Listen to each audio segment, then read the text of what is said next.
Namasyal nga kami sa UP Diliman kasama namin si Baby Tyler. Kanya-kanyang peso dito, may mga nakatambay sa damuhan. Ayun si Baby Tyler. Eto na ang tuta namin mga kalapatids, naglalakad na, may tali. Palakad-lakad dito sa damuhan. Mag-walking nga kami dito mga kalapatids. Ayan yung anak ko, may hawak na pizza. Tapos yan akong babae, may hawak kay Tyler. Eto nga yung may hawak na yung asawa ko at saka yung nasa likuran bunso ko mga kalapatids. Sige Tyler, lakad. Nang makapag-exercise ka naman Tyler. Tumatakbo pa si Tyler, tuwang-tuwa mga kalapatids. First time nakapunta dito sa UP Diliman, araw ng linggo mga kalapatids. Madaming tao dito na nagja-jogging, walking, at iba't ibang exercise ang ginagawa mga kalapatids. May nakatambay sa damuhan.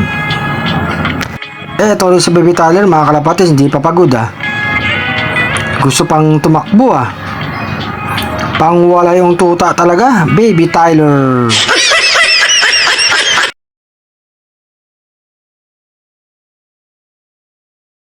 Ayun yung anak ko mga kalapatids. Naglalakad-lakad na kami dito. Andito tayo sa bandang likuran yung asawa ko. Si Baby Tyler, napagod, kinarga na. Pahinga muna. Ayun nga ang dami nagwo-walking mga kalapatids. Sa UP Diliman. Araw kasi ng linggo mga kalapatids, kaya maraming tao dito.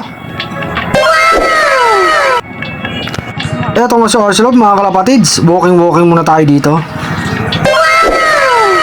Ayan si Baby Tyler, mukhang napagod Tingin muna Baby Tyler, ang cute naman. Dito muna, pahinga muna kami mga kalapatids, kain ng konti. Si Baby Tyler, ang layo ng tingin namamahinga. Tingin Baby Tyler, pogi.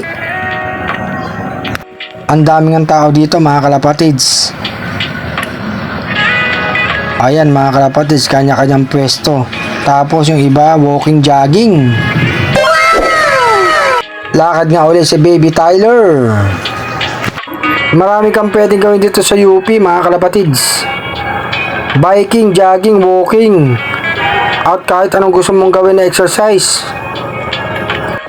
Ito ang mga kalapatids, lakad uli kami. Ayan, may mga tumatakbo. Pwede magdala ng mga aso dito, mga alaga nyo.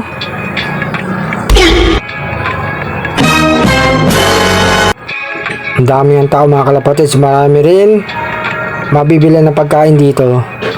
Tignan nyo naman sa unahan, ang dami mga kalapatids. Dito naman sa likuran, tignan natin. Ang dami mga kalapatids Parang may prosesyon, pero nag-exercise yung mga yan. Pauwi na nga tayo mga kalapatids. Si Baby Tyler napagod na. Ayan poging tuta mga kalapatids.